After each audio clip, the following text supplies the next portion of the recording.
বলি কি ভাই, আমার এই লোক দেখানো 1000 টাকা দিয়ে করা ভিউ ব্যবসা যদি একটা মানুষের জীবন পাল্টায় দিতে পারে, তো এই ধরনের ভিউ ব্যবসা করতে দেন না ভাই। আর আমি আমার সামর্থ্য অনুযায়ী তার 1000 টাকা দিছি এবং সেই টাকাটা দেওয়ার মাধ্যমে তার জীবনের কষ্টটা আমার ভিডিওর মাধ্যমে তুলে ধরতে পারছি।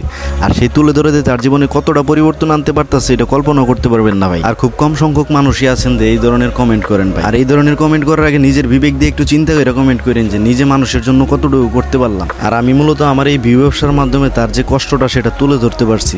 আর এটা তুলে ধরার মতন আমার কোনো উদ্দেশ্য ছিল না। আল্লাহ রিজিকে রাখছে, দেন যে আমি তার দোকানে চা খাইতে গেছি, আর যাওয়ার ফলে আমি তার দোকানে একটা ভিডিও করছি। আর ভিডিওটা আমি ছাড়ার ফলে এত পরিমাণ মানুষ, মানে এই যুগে দেন যে একটা মানুষ কতটা পরিশ্রম করে চলে, দোকানের মধ্যে মাল সামানা কোনো কিছুই নাই, তার দোকানে বিদ্যুৎ পর্যন্ত নাই। আর এই দুঃখটা দেখার পর অনেক মানুষই তার পাশে দাঁড়াইতে চাইছিলেন, এমনকি কয়েকজনে টাকা পাঠাইছেন। সেই টাকার সাথে আমি কিছু টাকা আমার সামর্থ্য অনুযায়ী ভইরা সেই টাকাটা দিয়ে তার দোকানে আমি কিন্তু উপস্থিত নেই। তারপরও চেষ্টা করছি যে আপনাদের পাঠানো টাকাটা সঠিক কাজে ব্যয় করার জন্য। আর আমার বাড়ি মূলত নরসিংদী, আমি রিসেন্টলি শরীয়তপুর গিয়েছিলাম বেড়ানোর উদ্দেশ্যে। আর এই জায়গাতে বেড়াইতে যাওয়ার পরই মূলত তার দোকানে ভিডিওটা করা। এখন কিন্তু আমি এই জায়গাতে উপস্থিত নাই, তারপরও মানুষজন যে যারা আমার কাছে টাকাটা পাঠাইছেন সেই টাকাটা আমি চাইতেছি সঠিক কাজে ব্যয় করার জন্য। এই কারণে দেন যে আমার যে ওই জায়গাতে উপস্থিত ভাই ব্রাদার ওই গ্রামের, তাদের মাধ্যমেই কিন্তু আমি এই কাজটা বাস্তবায়ন করতেছি।